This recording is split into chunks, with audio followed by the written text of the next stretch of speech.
আসসালামু আলাইকুম, সবাইকে শুভেচ্ছা জানাচ্ছি। মাসুম মাহবুব দেখছেন ওপেন দাইজ ইউটিউব চ্যানেল এবং মাসুম মাহবুব ফেসবুক পেজ।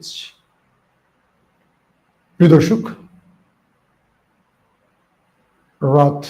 বাংলাদেশ সময় রাত 7:30টায় পাকিস্তান এবং আফগানিস্তান নিয়ে সর্বশেষ আপডেট দিয়েছিলাম। এখন আমি আপনাদের জানাবো গাজার সর্বশেষ পরিস্থিতি। এই ইস্যুতে কথা বলতে গিয়ে খুব ঝামেলায় আছে, খুব ঝামেলায়। বারবার সতর্ক করা হচ্ছে, বুঝতে পারছেন কারা সতর্ক করে। তো এবং দেখা যাচ্ছে 3 বছর, 4 বছর, 2 বছর এরকম পূর্বের ভিডিওগুলো এখন সতর্কতার মধ্যে ফেলছে।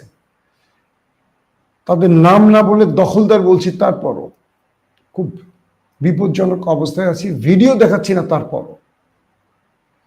দর্শক, যতটুকু বুঝিয়ে বলতে পারি আপনাদের চেষ্টা করছি। শুনতে এবং দেখতে পাচ্ছেন আশা করি। ইসরায়েলের নেসেটে বক্তব্য রেখেছেন মার্কিন প্রেসিডেন্ট ডোনাল্ড ট্রাম্প। নেসেট হলো ইসরায়েলের পার্লামেন্ট। তো মার্কিন প্রেসিডেন্ট ডোনাল্ড ট্রাম্প ইসরায়েলের পার্লামেন্ট নেসেটে ভাষণ দেওয়ার সময় কিছু ঘটনা ঘটেছে, যেটা জানাবো। কয়েকটি দৈনিকের আল জাজিরা সহ বেশ কয়েকটি গণমাধ্যমে বলা হয়েছে, যখন মার্কিন প্রেসিডেন্ট ডোনাল্ড ট্রাম্প নেসেটে বক্তব্য রাখছিলেন, তখন একজন ইসরায়েলি পার্লামেন্ট সদস্য আয়মান ওদেহ ট্রাম্পকে বক্তব্য দিতে বাধা সৃষ্টি করেন এবং তিনি চিৎকার করে বলেন ফিলিস্তিনকে স্বীকৃতি দেওয়ার জন্য, এবং একটি কাগজে সেটি তুলে ধরেন। অর্থাৎ ট্রাম্প যখন বক্তব্য রাখছিল, তখন ইসরায়েলের একজন পার্লামেন্ট সদস্য তিনি ফিলিস্তিনকে স্বীকৃতি দেওয়ার জন্য ডোনাল্ড ট্রাম্পের কাছে আবেদন করেন চিৎকার করে, এবং একটি সাদা কাগজে তিনি সেটাকে দেখান। অর্থাৎ একটা লেখা ছিল সাদা কাগজে। এরপর ট্রাম্প তার বক্তব্য বন্ধ করে কিছুক্ষণ দাঁড়িয়ে থাকেন। তো পার্লামেন্টের মধ্যে এই সময়টি একটা হট্টগোল সৃষ্টি হয়। তারপর তাকে নিরাপত্তা বাহিনীর সদস্যরা আয়মানকে হলের বাইরে নিয়ে যায়। এরপরে প্রেসিডেন্ট ট্রাম্প আবারও ভাষণ শুরু করেন এবং বলেন কাজটা খুব দক্ষতার সাথে করা হয়েছে। দর্শক, ট্রাম্পের দখলদার দেশের এই বক্তব্যটির শেষে তিনি চলে যান মিশরের উদ্দেশ্যে। মিশর পৌঁছে গেছে, তবে সেখানে তিনি নেতানিয়াহুর প্রশংসাও করেন, যে নেতানিয়াহু সাহসিকতার পরিচয় দিয়েছে। ইন্টারেস্টিং ব্যাপার, ডোনাল্ড ট্রাম্প তার যে 20টি শান্তির দফা উল্লেখ করেছেন, সেখানে তিনি বলেছিলেন প্রতিরোধ বাহিনীর কাছে কোনো অস্ত্র থাকবে না। অর্থাৎ প্রতিরোধ বাহিনী অস্ত্র সমর্পণ করবে। তবে আজকে নতুন করে ট্রাম্প বললেন যে হামাসের কাছে অস্ত্র থাকবে, বাট সাময়িক সময়ের জন্য তারা গাজার পুলিশ ব্যবস্থা কন্ট্রোল, মানে পুলিশিং কাজটা করবে। অর্থাৎ নিরাপত্তার দায়িত্ব থাকবে হামাস। এটি কিন্তু আমি বলবো যে খুব পজিটিভ একটা সাইন। অর্থাৎ ইসরায়েল চেয়েছিল হামাসকে অস্ত্রমুক্ত করতে। এতে ওদের সুবিধাটা হলো যখন চাইবে তখনই তারা কিছু করতে পারবে। প্রতিরোধ বাহিনীর পক্ষ থেকে বলা হয়েছে যতক্ষণ না দখলদাররা এই অঞ্চল না ছাড়বে, পাশাপাশি যতক্ষণ না আমাদের এই রাষ্ট্র তাদের আক্রমণের হুমকি থেকে রক্ষা পাবে, ততক্ষণ অস্ত্র তারা সমর্পণ করবে না। ঠিক এই জায়গাটিতে দাঁড়িয়ে আছে সবাই। এরই মধ্যে ডোনাল্ড ট্রাম্প যখন জানালেন গাজার আইন শৃঙ্খলা রক্ষায় হামাস দায়িত্ব পালন করবে এবং তারা অস্ত্রসহ সেই দায়িত্ব পালন করতে পারে, তখন গাজার নিরাপত্তার দায়িত্ব কাঁধে তুলে নিয়েছে প্রতিরোধ বাহিনী। এরই মধ্যে আরেকটি ঘটনা ঘটে গেছে। সেটা হলো গাজার ভেতরে আরো কয়েকটি সংগঠন আছে। যখন দখলদাররা এই অঞ্চল ছেড়ে চলে গেছে, তখন হামাস যখন দায়িত্ব নিয়েছে বুঝে নিরাপদ, তখন গাজার আরো যে সংগঠনগুলো আছে তার মধ্যে আরেকটি সংগঠন, তারা এই অঞ্চলের দায়িত্ব নিজেরাই তুলে নিয়েছে নিজেদের কাঁধে। অর্থাৎ তারা নিজেরা এই অঞ্চলের প্রকৃত মালিক দাবি করে বসে, এবং তারা যখন এই কাজটি করছিল তখন হামাস তাদের বাধা দিতে গেলে হামাসের সঙ্গে তাদের ব্যাপক গোলাগুলি হয়। মানে যুদ্ধ বিরতি চলাকালীন সময়ে দখলদাররা চলে যাবার পর গাজার ভেতরে অন্য গোত্রের সাথে, অন্য গ্রুপের সাথে হামাসের লড়াই শুরু হয়ে গেছে, এবং সর্বশেষ তথ্য মতে 27 জন নিহত হয়েছে। এর মধ্যে প্রায় 19 জন ছিল সেই গোত্রের, আর বাকিরা হামাস সদস্য। অর্থাৎ যুদ্ধ বিধ্বস্ত গাজার ভেতরে আধিপত্যের লড়াই শুরু হয়ে গেছে। এটার পেছনে কারো ইশারা আছে কিনা জানি না, কিন্তু এগুলো হয় সাধারণত যুদ্ধের পরে। এরকম বহু কিছু ঘটে, যেমন বাংলাদেশে বৈষম্য বিরোধী আন্দোলনের শেষে শেখ হাসিনা পালিয়ে যাওয়ার পর আমরা দেখেছি অনেক কিছু ঘটেছে, তবে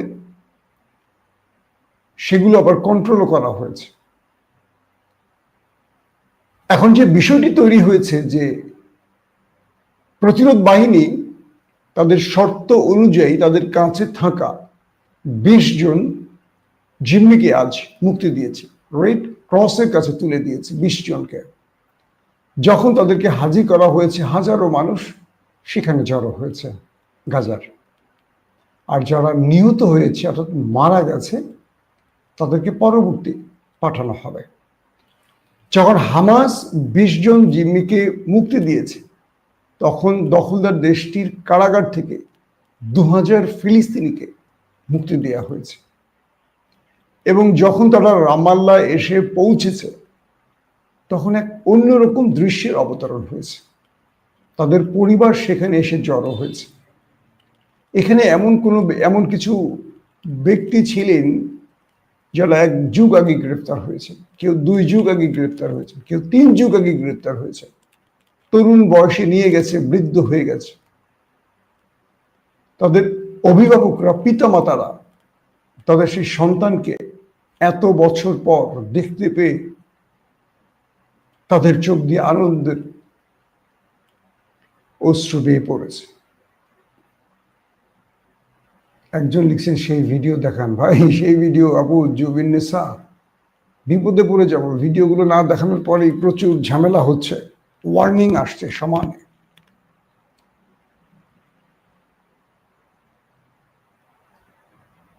কি বলছে? ও আচ্ছা, বিষয়টা হলো 2 বছরের লড়াই শেষে আজ গাজার মানুষ আনন্দে কেঁদেছে। অন্যদিকে শত্রুর দেশে হতাশা, যদিও তারা এটাকে বিজয় বলছে, কিন্তু হতাশা দেখা গেছে। এবং নেতানিয়াহুর যে গ্রেটার ইসরায়েল গড়ার স্বপ্ন, সেই স্বপ্ন কতটুকু বাস্তবায়ন হবে জানি না, কিন্তু বর্তমানে যুদ্ধবিরতির যে প্রেক্ষাপট তৈরি হয়েছে, 4টি গ্রান্টার রাষ্ট্র গাজাতে প্রবেশ করতে যাচ্ছে, মিশর, তুরস্ক, কাতার। সঙ্গে বলা হচ্ছে যে আমেরিকাও আসতে পারে, এবং তুরস্কের সেনারা গাজার উদ্দেশ্যে রওনা হয়েছে এমন তথ্য পাওয়া গেছে। এদিকে মিশরে পৌঁছে গেছেন মিস্টার ডোনাল্ড ট্রাম্প। তিনি 20টি দেশের রাষ্ট্রপ্রধানদের সাথে গাজায় স্থায়ী বা টেকসই শান্তির জন্য বৈঠক করবেন। এবং বলা যাচ্ছে যে ডোনাল্ড ট্রাম্প এখন পর্যন্ত চাইছেন গাজা শান্তি ফিরে আসুক। তার নোবেলটা খুব জরুরি, তাই তিনি একটা ব্যবস্থা করতে চাইছেন। কিন্তু সাম্প্রতিক যে কয়েকটা প্রেক্ষাপট তৈরি হয়েছে, সেই প্রেক্ষাপটে এইটুকু বোঝা গেছে যে নেতানিয়াহু তার ভিন্ন পরিকল্পনা নিয়ে এগুচ্ছিলেন। হয়তো তিনি সেটি আর সম্ভব করতেই পারছেন না, কারণ গ্রান্টার রাষ্ট্রগুলো খুবই স্ট্রংলি বিষয়টা ডিল করতে চায়। এরদোয়ান সাহেব পৌঁছে গেছেন, ফ্রান্সের ইমানুয়েল ম্যাক্রন পৌঁছে গেছেন, কাতারের আমির Sheikh Tamim bin Hamad Al Thani পৌঁছে গেছেন, এবং হয়তো আগামীকালকে মিশরের সর্বশেষ আপডেট আপনাদের দিতে পারবো। এখন তারা বৈঠকে আছেন।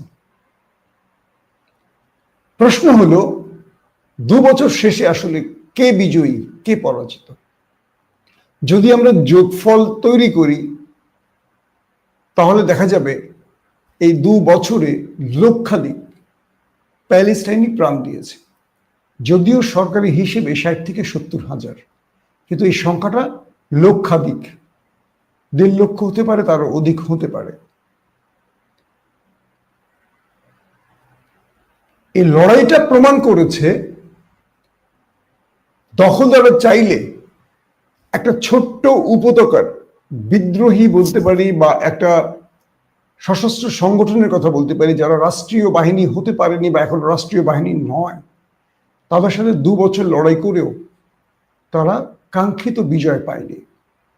তারা এই লড়াইয়ের মধ্য দিয়ে একজনও জিম্মিকে মুক্ত করতে পারেনি। 2 বছর আগে 7 অক্টোবর যে লড়াইটা মিস্টার দায়েফ শুরু করেছিলেন আল কাসাম ব্রিগেড থেকে, সেটি 2 বছর শেষে পুরো গাজাটাকে ধ্বংসস্তূপে রূপ দিয়েছে। কিন্তু এখান থেকে যে বিজয়গুলো পেয়েছি প্রতিরোধ বাহিনী, তার একটি হলো তারা পৃথিবীকে দেখিয়ে দিয়েছে যে তারা অস্ত্রে দুর্বল, অর্থে দুর্বল, সংখ্যায় দুর্বল হলেও বুকের সাহস নিয়ে শেষ লড়াইটা তারা চালিয়ে যেতে পারে। পাশাপাশি পৃথিবীর সবচেয়ে উন্নত প্রযুক্তির মালিক, সবচেয়ে দামি অস্ত্রের মালিক, পৃথিবীর তাবৎ দেশের সবচেয়ে কি বলবো গুরুত্বপূর্ণ অংশীদার দখলদাররাও এই ছোট্ট বাহিনীর সাথে লড়াই করে বিজয় ছিনিয়ে নিতে পারেনি।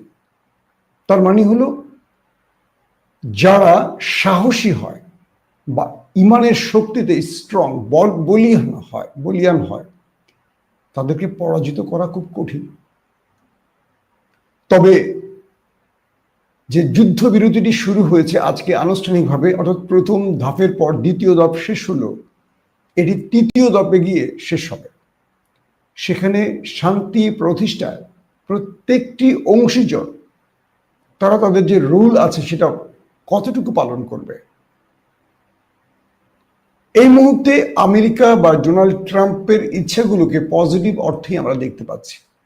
একদিকে তিনি হামাসকে পুলিশের দায়িত্ব দিচ্ছেন, 2 দিন আগে যিনি বলছেন যে অস্ত্র সমর্পণ করতে হবে, এখন বলছে না, অস্ত্র থাকবে এবং তারা নিরাপত্তার কাজ করবে। আবার মিশর আমেরিকার সেনাবাহিনীকেও টেনে আনতে চাইছে কোথায়? গাজাতে। কিন্তু গাজার মানুষ চাইছে এখানে কাতার এবং তুরস্কের সেনারা থাকুক, তারা মিশরকেও চাইছে না, আমেরিকাকেও চাইছে।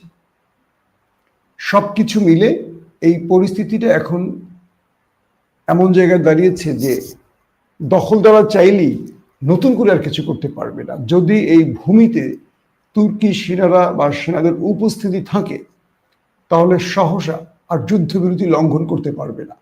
তাহলে এটি সরাসরি তুর্কি এবং দখলদারদের যুদ্ধে রূপ নেবে।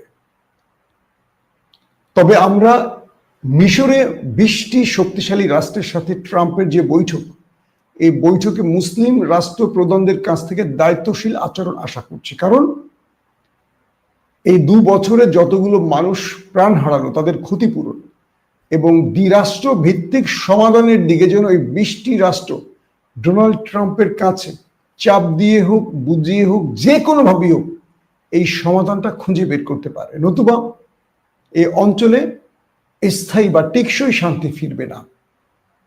আশা করব আগামীকালকে আমরা কিছু পজিটিভ খবর পাবো এবং সেগুলো আপনাদের দিতে পারবো। দর্শক, আপাতত আজকের মতো বিদায় নিচ্ছি। প্রত্যেকে ভালো থাকবেন। আল্লাহ হাফেজ।